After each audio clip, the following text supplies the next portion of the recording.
Bismillahirrahmanirrahim. Assalamualaikum warahmatullahi wabarakatuh. Sampurasun.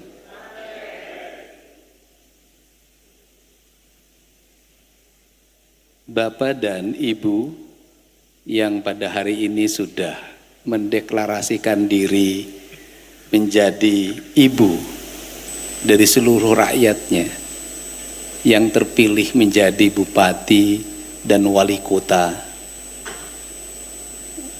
yang terpilih menjadi kepala dinas, kepala badan, kepala kantor di seluruh provinsi Jawa Barat, dan ibu-ibu semua yang ditetapkan menjadi ketua tim penggerak PKK Kabupaten Kota dan Dekranasda seprovinsi Jawa Barat. Mungkin orang bertanya, apa sih yang melatar belakangi saya? Energinya nggak pernah mati, hidupnya nggak ada capeknya. Apa sih tadi, Ibu? Jadi sebenarnya dari sisi waktu, beruntunglah mereka yang terlahir di era 70-an. Beruntunglah mereka yang paling maksimal terlahir di era 80-an. Kenapa? Karena dia bisa menjalin kehidupan secara sempurna, bisa membangun piranti hubungan emosional, hubungan spiritual antara ibu dengan anak-anaknya secara sempurna. Di era itu, TV hanya satu dalam satu RT. Di era itu, mobil adalah sesuatu yang sangat mewah yang tidak mungkin dijangkau. Di era itu, motor sesuatu yang mewah yang tidak dijangkau. Di era itulah ibu dan anak-anaknya bisa hidup bersama, saling mencurahkan diri dalam jiwa dan rasanya. Di era itu tidak ada blender. Karena di era itu tidak ada hair dryer. Di era itu tidak ada mesin untuk membuat kue dari listrik. Justru di era yang serba manual itu, manusia hidup dalam keadaan bahagia. Kenapa mereka hidup dalam keadaan bahagia? Karena seluruh jiwa raganya tertautkan dalam sebuah rasa, maka rasanya membangun cinta, dan cintanya menjadi energi yang terbesar. Maka tidaklah aneh kalau kita melihat di era 70-an ibu memiliki 12 anak, tetapi bisa mengurusnya dengan baik tanpa pembantu. Selain ibu yang tanpa pembantu, ibu juga harus membantu mencari nafkah ayahnya. Dia harus ke sawah, dia harus ke kebun, dia harus bagaimana seluruh energinya disurahkan untuk seluruh anak-anaknya. Maka dirinya adalah anaknya. Karena dirinya adalah anaknya, maka dalam jiwanya ada sebuah kepekaan rasa yang luar biasa. Ketika anaknya ada kegelisahan, ibunya gelisah. Ketika anaknya sedih, maka ibunya sedih. Ketika anaknya sakit, maka seorang ibu berkata dengan penuh dengan air mata, "Ya Allah, pindahkanlah penyakit anakmu ini pada diriku." Disitulah kekuatan spiritual yang luar biasa. Tak ada dokter, tak ada perawat, tak ada bidan. Yang ada hanya kekuatan jiwa dan cinta. Dari situlah anak bisa besar 9, tak ada satupun yang meninggal. Tak ada dokter. Tapi dia bisa menyelesaikan seluruh problem anaknya dengan baik. Panas hanya dikompres. Meriang hanya dikerok pakai bawang. Paling tinggi obatnya hanya Nafspro dan Bodrexin. Itu derajat obat yang paling tinggi. Itu paling tinggi banget. Kemudian apakah ibu-ibu di zaman itu terlilit hutang pinjol? Tidak. Apakah ibu-ibu di zaman itu terlilit oleh bank keliling? Tidak. prinsip dasar hidupnya seetik mahi lobanyesa. Maka anak-anaknya tumbuh dengan riang, maka anak-anaknya tumbuh dengan intelektual yang mapan, maka anak-anaknya tumbuh dengan emosional yang sangat kuat. Maka ibu menjadi bagian dari diri dan anak-anaknya. Apa yang terjadi hari ini? Seorang anak tenggelam karena ibunya main HP. Pertanyaannya adalah, apakah anak-anak hari ini menikmati hubungan yang indah dengan ibunya? Hampir tidak. Sehingga negara kita dideklarasikan dalam sumbu nilai-nilai ketuhanan, maka disebutlah republik ini dengan Ibu Pertiwi. Karena republik ini dideklarasikan dengan Ibu Pertiwi, dan tanah Sunda ini, tanah Pajajaran ini, tanah Jawa Barat yang sekarang sebagian jadi Banten, itu menyebut tanahnya Sunan Ambu, artinya ibu. Kalau seperti itu, apa sih yang harus dimiliki oleh seorang pemimpin? Sifat ibu. Karena yang harus dimiliki oleh seorang pemimpin sifat ibu, maka pemimpin harus melakukan apa pada tanahnya ini, pada airnya ini? Memperlakukan seperti memperlakukan ibunya. Karena dia memperlakukan seperti ibunya, maka rawat dia, jaga dia, cintai dia, penuh kasih. Jangan kau cemari dia, jangan kau sakiti dia. Maka hubungan antara pemimpin dan istrinya dengan tanahnya akan terikat dengan kuat. Karena terikat dengan kuat, maka dia bersenyawa. Karena dia bersenyawa, maka tanah itu menjadi sesuatu yang hidup. Dan saya termasuk orang yang punya keyakinan, ketika saya mengut sampah, maka air yang di sampah itu akan bercerita pada air di tempat lain. Ketika saya membuka ruang-ruang pori-pori tanah agar air jatuh, maka tanahnya akan bercerita pada yang lain. Ketika ada burung yang patah sayapnya, kemudian saya urus sampai dia terbangkan, maka burung itu akan bercerita pada yang lain. Karena saya selalu meyakini alam ini adalah satu kesatuan ekosistem yang tidak bisa dipisahkan. Maka matahari, air, udara, tanah, semuanya saling bersahutan dan mereka saling berbicara satu sama lain. Mana yang harus dia doakan, mana yang harus dia beri jalan, mana yang harus dia selamatkan, mana yang harus dia musnahkan.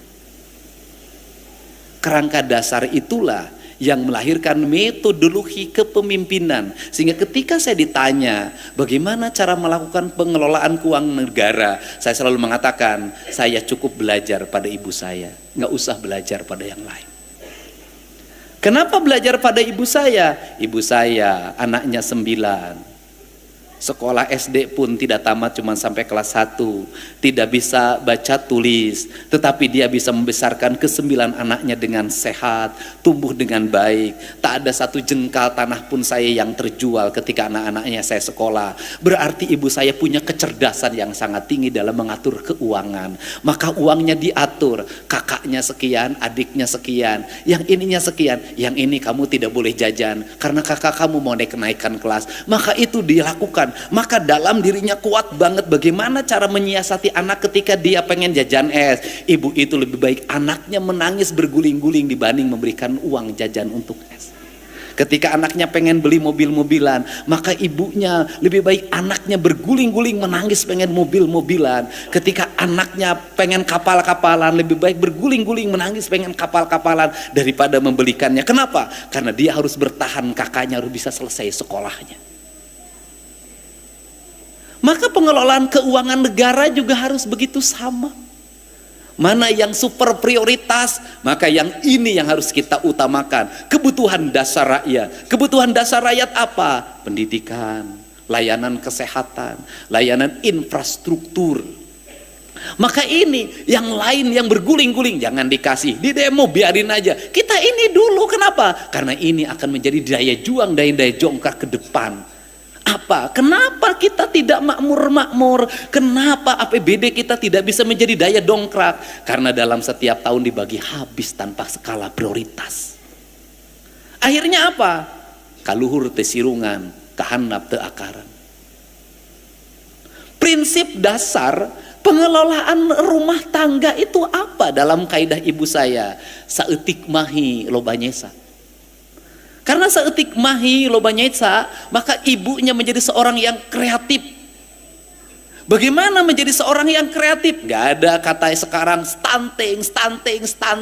Betul, stunting itu akibat miskin. Betul, stunting itu karena negara tidak memberikan stimulus. Betul, stunting itu karena negara juga kurang memberikan perhatian. Betul, tetapi stunting juga lahir karena lemahnya kreativitas. Karena ibu-ibunya yang lemah. Saya boleh berkata, berapa harga rokok, berapa harga telur? Mana yang prioritas? Apakah betul saya termasuk orang yang kreatif? Bagaimana bangun tidur, lihat di langit rumah saya dari bilik, maka di situ bergelantungan kamarang. Mungkin yang orang kampung pernah ngalamin. Kamarang itu ada bilatungnya. Maka saya naik, kemudian dibukakan, kemudian ibu saya, dimasukinlah bilatung itu, kamarang itu ditelan. Saya baru tahu itu kadar proteinnya tinggi banget. Maka kita ngebor simut. Saya baru tahu kata orang Jepang, simut itu proteinnya tinggi banget. Maka kita mancing, ikan proteinnya tinggi. Maka kita ngambil tutut, proteinnya tinggi. Maka kita ngambil belut, proteinnya tinggi. Maka tumbuhlah Deddy Mulyadi. Ente bodoh-bodoh tuh. Ada yang lain lah, udahlah. Ini kan semuanya bukan orang kaya, banyak yang kismis-kismis orang tuanya. Ya, tumbuh. Kenapa? Kadaek. Apa sih yang hilang dari kaum ibu hari ini? Kadaek. Kenapa kadaeknya hilang? Nyeseh nges embung, nyetrika nges embung, semuanya sudah tidak mau. Apa sih yang berproblem hari ini? Hilangnya kreativitas. Apa yang, ingat loh, hati-hati negara dalam membuat kebijakan. Jangan juga, betul negara bertanggung jawab pada A kemiskinannya, pada B, pada C. Tapi ingat juga, tidak semua juga subsidi negara diberikan pada orang yang disuapin terus-menerus, orang itu tumbuh. Tidak. Dia tetap sepanjangnya menjadi miskin. Hati-hati. Saya tuh orang yang tukang memberi, tapi saya tahu dari sekian beri ada yang berhasil, ada yang tidak, ada yang balik lagi minta lagi, ada yang tumbuh. Ada negara, ingat, di negara-negara yang mengalami kemajuan tinggi pun, di negara-negara yang per kapita tinggi pun, orang-orang yang terus-terusan disubsidi tidak mengalami perubahan hidup, tetap jadi pemabuk, tetap jadi pemalas, tetap dia menjadi tunawisma. Ini juga terjadi. Kenapa? Mentalitas. Untuk itu hati-hati juga kita dalam membuat kebijakan tentang subsidi. Hati-hati juga dalam memberikan bantuan. Kenapa? Bantuan itu membuat dua mata pedang. Yang satu mengisi perutnya, yang satu juga melumpuhkan pikirannya. Ini terjadi, Pak. Nah, setelah itu apa yang terjadi ketika masyarakat juga mindsetnya tidak dirubah? Antrian orang berharap pada bantuan. Ketika ada antrian orang yang berharap pada bantuan, hari ini para bupati harus mengakui sulit menggerakkan orang hanya sekedar menyapu hari ini. Sulit menggerakkan orang hanya sekedar gotong royong hari ini. Kenapa? Di mindset otaknya adalah hari ini duit. Akibat dari apa? Akibat dari tetangganya dapat PKH, tentaranya dapat bantuan pangan non tunai, dia tidak kebagian, dia merasa tidak adil. Kenapa dia harus disuruh jadi nyapu di halaman? Kenapa disuruh kerja bakti? Sedangkan yang dapat PKH, bantuan pangan non tunai, subsidi lainnya, dia enak-enak betul hidupnya. Apa kebijakan negara yang harus dilakukan menurut saya hari ini adalah merombak mindset berpikir ini. Negara memberikan subsidi, tapi negara juga harus bisa merubah pola perilaku hidup manusia warganya. Bagaimana caranya? Ibu PKK, para bupati memetakan, dikasih Yang nerima bantuan PKK harus dikasih sapu lidi. Anda harus nyapu dari sini ke sini dalam setiap hari. Mereka yang terima subsidi pendidikan sekolah gratis, Anda harus dikasih harus pelajaran. Di kelasnya Anda harus rajin nyapu di ruangannya, nyapu di halamannya. Ke sekolahnya Anda harus jalan kaki. Setelah itu pulang dari sekolah Anda harus mengembala, harus ikut industri kreatif, harus ini, harus ini, harus ini, agar berubah kehidupannya. Kalau tidak, maka gelombang masyarakat miskin baru akan terus terjadi. Kata tadi Pak Sekda mengatakan Gini rasio di Jawa Barat sangat tinggi, ranking ke-30 37 dari 38. Kita ranking terakhir. Bisa jadi ini disebabkan karena mayoritas orang Jawa Barat pemalas. Apa yang terjadi? Pergeseran hak kepemilikan hak atas tanahnya. Contoh, orang Depok. Tadinya tanahnya itu kan dijual untuk bikin kontrakan. Karena pengen hidup dari kontrakan. Akhirnya apa yang terjadi? Kontrakannya juga dijual. Maka Cina, Tiongkok merubah strategi itu. Strategi di Tiongkok adalah tanah-tanah yang dimiliki oleh masyarakat desanya, kalau kita masyarakat kelurahan agak dalam, itu tidak boleh diperjualbelikan. Orang-orang kota ke situ tidak boleh membeli, hanya boleh menyewa. Maka ada villa, villanya sewa, sawah, sawahnya sewa, kebun, kebunnya sewa. Maka orang desa ini tetap hidup. Orang kotanya tidak usah memiliki hak kepemilikan, tetapi dia setiap bulan memberikan subsidi pada orang desa dalam bentuk sewa, sewa, sewa. Ingat loh, dalam peta yang terjadi hari ini adalah orang Jakarta bergeser karena tanah di Jakartanya mahal, membeli di Bekasi.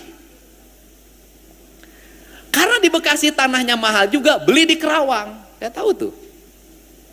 Karena tanah penggusuran juga geser lagi ke Purwakarta, sehingga seluruh daerah yang dingin hari ini, yang itu kaki gunung, tidak ada lagi miliknya orang setempat. Semua yang pemilikinya adalah orang Jakarta, orang Kerawang, orang Bekasi. Itu si Jawa Barat.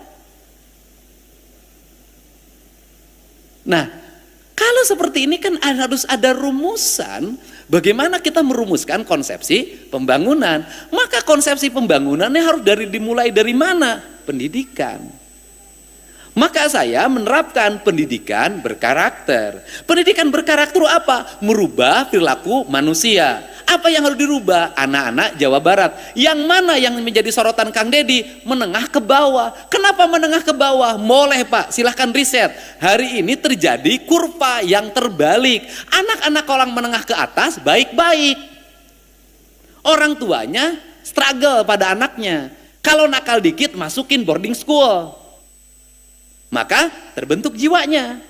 Anak bupati rata-rata baik, anak camat rata-rata baik, anak lurah hari ini rata-rata baik. Konektivitas ideologi transformasi politiknya berjalan. Dia gaul sama ini, konektivitasnya jalan. Dia sekolah gaul sama ini, konektivitasnya jalan. Besok lulus sekolah sudah punya konektivitas. Siapa hari ini yang nakal-nakal? Mohon maaf, anak kelas menengah ke bawah. Cek Bu, beda tahun 80-an. Tahun 80-an, tahun 70-an, anak orang kaya males-males. Anak orang miskin seperti saya kerja keras. Sekarang terbalik. Ibu dicek deh, silakan.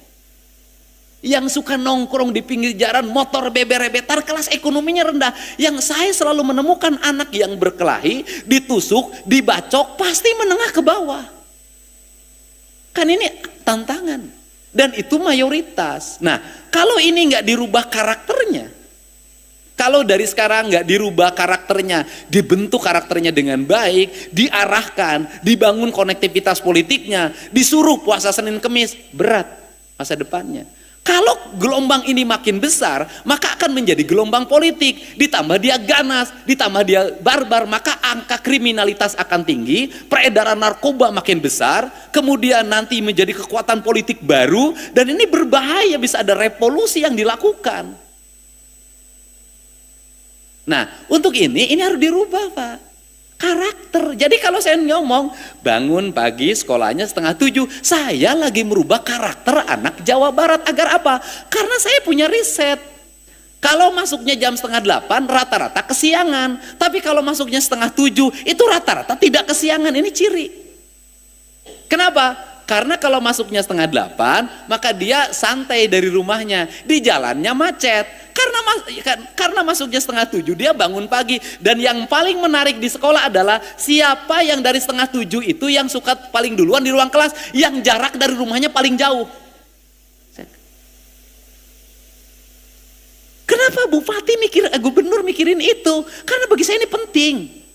Maka saya menyambut kalau Pak Prabowo hari ini punya program sekolah untuk rakyat. Anak orang miskin sekolah di situ, diberi makan, diberi baju, diarahkan metodologi pendidikannya. Satu sekolah nilainya 100 miliar. Hanya ini cara untuk merubah. Kenapa? Kalau mereka tidak di-campkan, tidak di boarding school kan, tidak akan berubah nasibnya. Kenapa? Karena karakter culture di rumah mempengaruhi otak manusia. Saya punya riset tentang sepak bola. Saya tuh punya sekolah sepak bola yang metodologinya beda, yaitu anak dididik makan, minum, bajunya saya tanggung semuanya, dan sudah banyak menjadi pemain nasional. Itu dari sekian itu ada anak main bolanya bagus tapi sok. Karena sok dia tidak mau tinggal di mes. Dia tinggal di kampung. Karena tinggal di kampung dia paling hebat main bolanya. Ya akhirnya dia menjadi pemain tarkam terus-terusan. Tidak jadi. Karena ini di mes konsisten jadi pemain profesional. Jadi mohon maaf, kenapa anak hari ini harus dikemkan? Karena lingkungan rumah, lingkungan tetangga sudah tidak mendukung lagi pembentukan karakter anak Indonesia yang hebat. Tidak mendukung. Gak bisa. Lingkungan kita udah rusak, Bu. Dulu senakal-nakalnya kita bukan berarti saya melarang anti terhadap orang tidak puasa, bukan. Tapi ini urusan mental. Dulu senakal-nakalnya kita tidak puasa tuh sembunyi, malu. Hari ini anak-anak usia sekolah ngabuburit bari udud. Pinggir jalan. Bukan berarti itu saya melanggar, bukan. Tapi dari sisi karakter dia sudah buruk. Sudah tidak puasa, kemudian menyengajakan diri di depan umum, rasa malunya sudah tidak ada. Untuk ukuran anak-anak sekolah ini buruk. Nah, ini harus segera. Itu pertama. Yang kedua, makanan. Betul, makanan hari ini anak-anak kita, orang tuanya cukup. Saya katakan deh gini, semiskin-miskinnya anak Jawa Barat itu 5.000 sehari bekal punya. Saya udah riset kok. Yang dikatakan miskin di Jawa Barat 5 sampai 10.000 sehari punya. Nah, apa sih yang jadi problem? Yang jadi problem itu adalah orang tuanya sudah tidak masak, mengandalkan jajan. Karena orang tuanya sudah tidak masak, mengandalkan jajan, maka kita kehilangan dua kualitas. Satu, kehilangan kualitas emosi antara ibu dengan anaknya dalam bentuk makanan. Saya dulu punya program bawa bakal ke sekolah yang harus dimasakkan oleh ibunya. Sesungguhnya bukan persoalan kecukupan gizi yang saya maksud. Sesungguhnya yang saya maksud adalah bagaimana seorang ibu itu memiliki hubungan emosional dengan anaknya. Kenapa? Karena nasi yang dibikin oleh ibunya, ikan yang digoreng oleh ibunya, daging yang disemur oleh ibunya, maka ibunya punya ukuran untuk kesehatan anaknya. Dia punya pertimbangan garamnya, dia punya pertimbangan gulanya, dia punya pertimbangan penyedap rasanya, dia pakai rasa. Maka saya katakan perempuan Sunda, perempuan Betawi, perempuan Cirebon itu semuanya sama, dia menggunakan rasa. Maka pengelolaan rumah tangga itu menggunakan rasa. Karena menggunakan rasa, masak pakai rasa, sambal pakai rasa. Makanya makanan Sunda susah dibuat franchise. Nggak bisa. Kenapa? Nyambel nggak ada. Saya belum pernah dengar yang nyambel cengek 3 gram. Nggak ada. Masukin, rekuh. Ya tergantung perasaan. Lamun salakina keur berger deui kitu aja gitu. Bari ceurik, inget loh.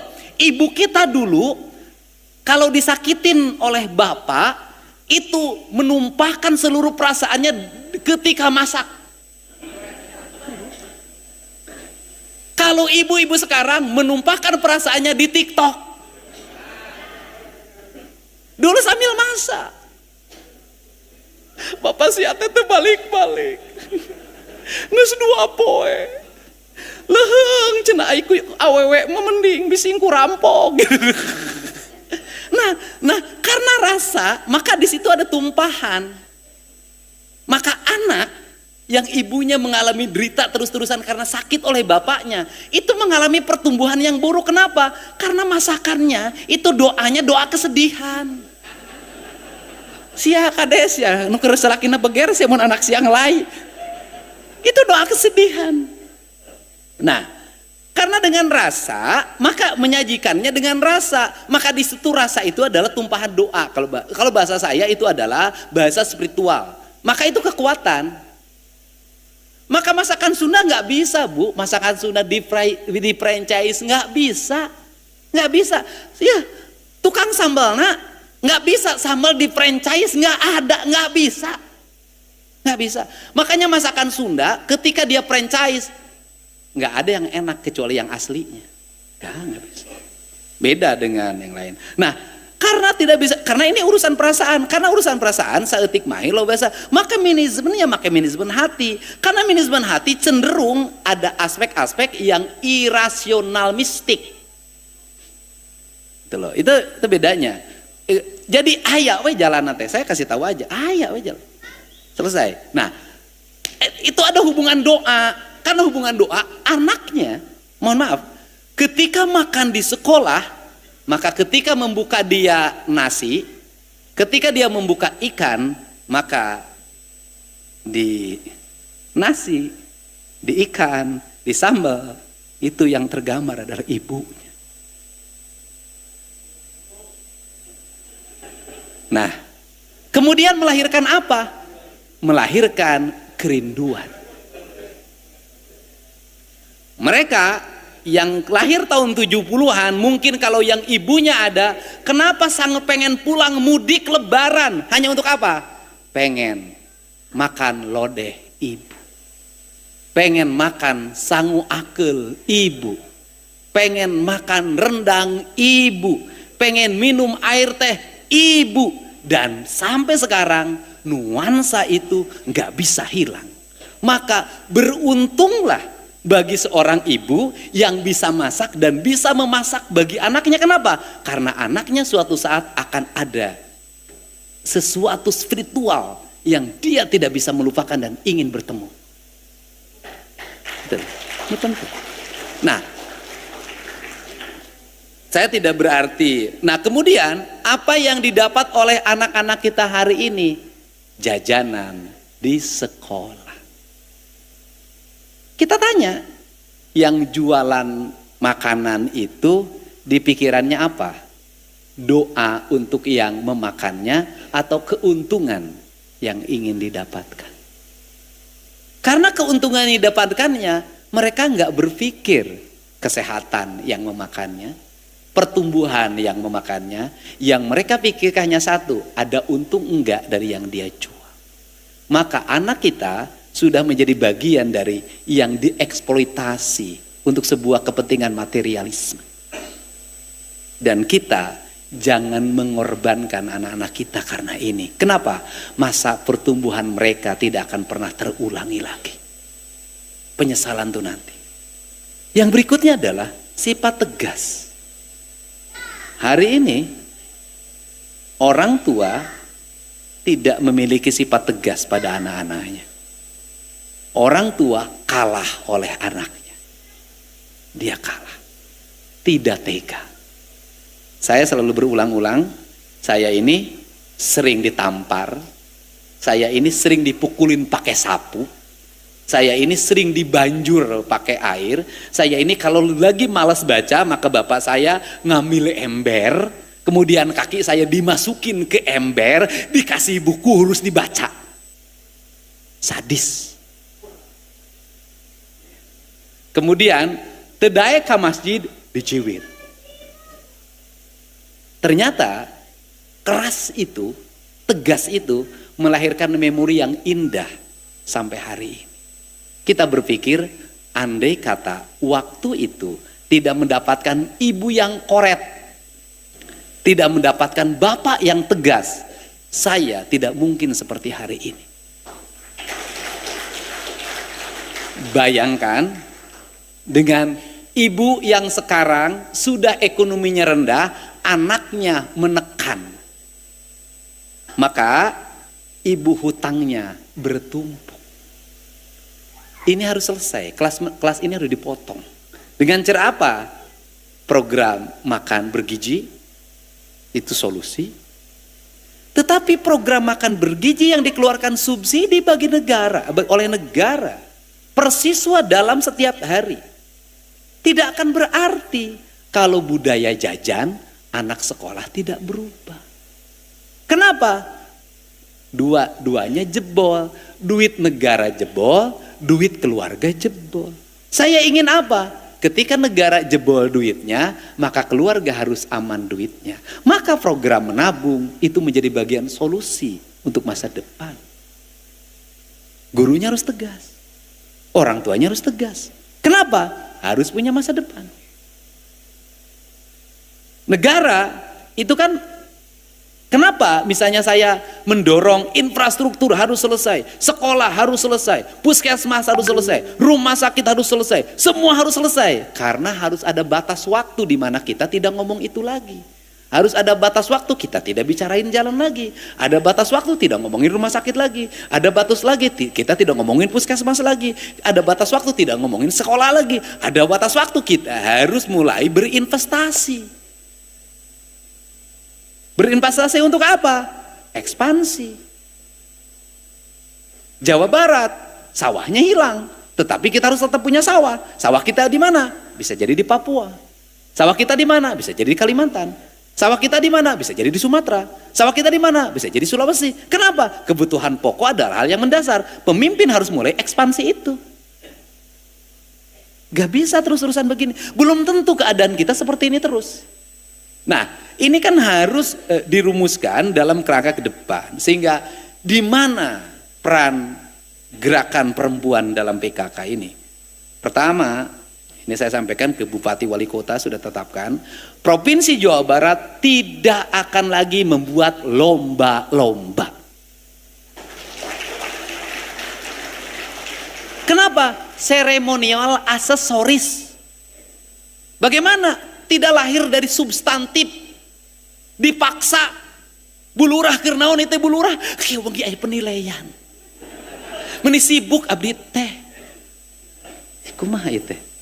Habis penilaian, Ibu Lurah latihan pidato. Bu Lurah itu sibuk oleh latihan pidato. Ibu-ibu latihan lampak sekar. Ibu pokoknya nangke kudu kanilai ke Ibu Bupati. Kita ayah Ibu Gubernur, gubernur insan boga. Sibuk, jadi bukan sibuk pada substansi bahwa lingkungannya harus berhasil, stuntingnya harus menurun, kebersihannya bukan Bu. Sibuk menerima istri pejabat. Yang stres itu bukan bagaimana meningkatkan kualitas masyarakat, bukan. Yang stres itu takut istri pejabatnya tidak puas. Engke jadi juara. Dan saya juga tahu Pak, ada sentimen politik dalam seperti ini. Sanajan juara begitu bupatina tersepen kalurahan, tong si eta mah goblok ngelawan ka aing. Jujurlah. Halus wali kota halus, gubernur tersepen tong dibere juara si eta mah coret. Tujuh, politis enggak, saya enggak mau begitu. Kenapa? Begitu nges jadi juara, berena piala hungkul. Diomongkin di si goblok cenah. Hayam beak dalapan, aing beak waktu dibere piala hungkul. Enggak, saya enggak mau begitu. Jadi konsepsinya adalah substantif.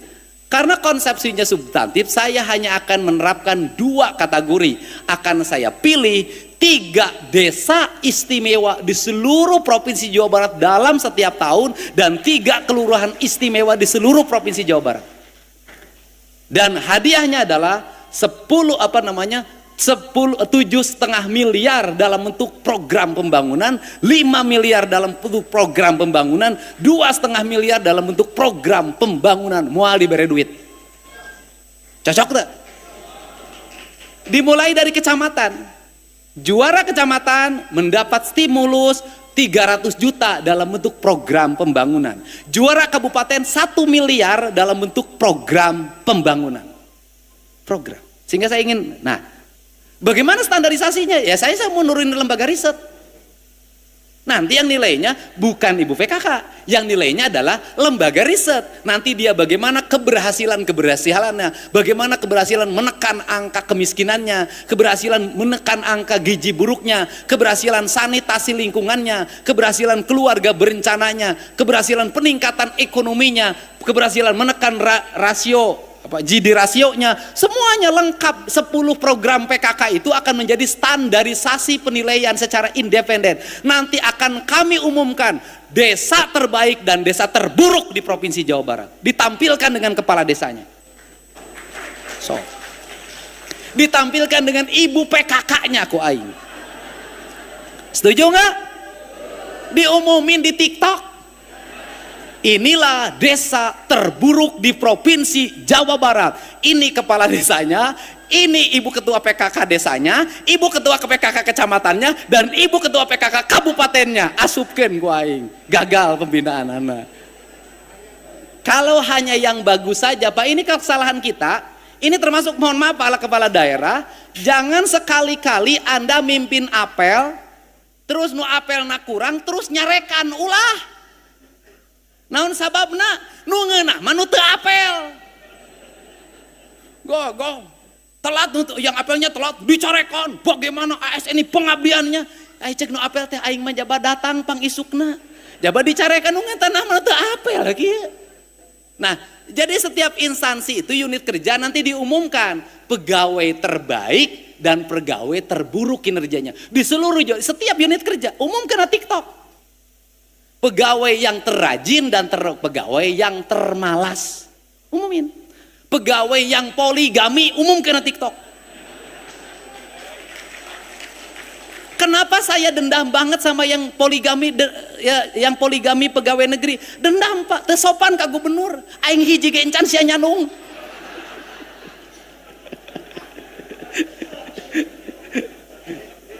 Ya, jadi ini kerangkanya. Untuk itu saya mengucapkan terima kasih pada Kesatuan Gerak PKK, dan Provinsi Jawa Barat akan ngasih stimulus buat PKK desa Pak di seluruh Jawa Barat, tetapi difokuskan untuk kebersihan dan penanganan stunting. Tuh, jadi insya Allah tidak akan capek Pak, insya Allah ya. Dan terakhir saya pesan ke PKK, jangan sekali-kali kita tiap hari nyeramahin ibu-ibu di desa tentang pembinaan keluarga, tentang anak, hari anak soranganna ditinggalkan. Kita harus perhatian pada anak-anak, perhatian, harus dikasih ASI. Mana kita mere susu? Biar kena ka bapak nawai, budakna tara dibere. Nah, sehingga dan terakhir buat kebijakan pegawai perempuan boleh membawa anaknya ke tempat kerja. Siapkan di setiap kantor tempat ruang bermain anak. Kenapa? Penting Pak. Nggak penting Pak. Nanti anaknya dititipin kan ini, ka uana jangan bawa. Saya memberikan contoh bagaimana anak tuh nempel ikut kemanapun. Ya, lebih baik anak nempel kemanapun daripada nungora nempel kemanapun. Untuk itu saya ucapkan selamat berbuka puasa. Semoga buka puasa di Depok membawa kebahagiaan, dan semoga APBD yang dikeluarkan terganti lagi. Wallahu muwaffiq ila aqwamit thoriq. Assalamualaikum warahmatullahi wabarakatuh. Sampurasun. Well.